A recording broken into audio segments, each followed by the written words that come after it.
తన ఆత్మలోనే ఆనందం పొందే వ్యక్తి తనతోనే తృప్తిగా ఉండగలవాడు. ఇతరులకు ఆధీనంగా కానిది సంతృప్తి కలిగి ఉండేవాడవైతే అతనికి ఈ లోకంలో చేయవలసిన పని ఏమీ ఉండదు.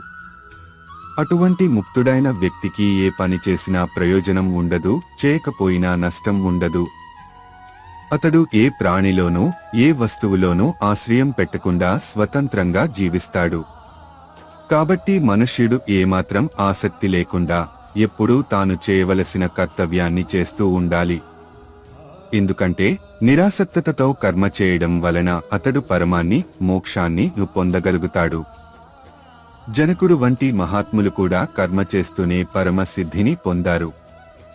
కనుక లోక హితార్థంగా అయినా నీవు నీ కర్తవ్యాన్ని త్యజించకూడదు, కర్మ చేయవలసనదే. Subscribe now and stay blessed.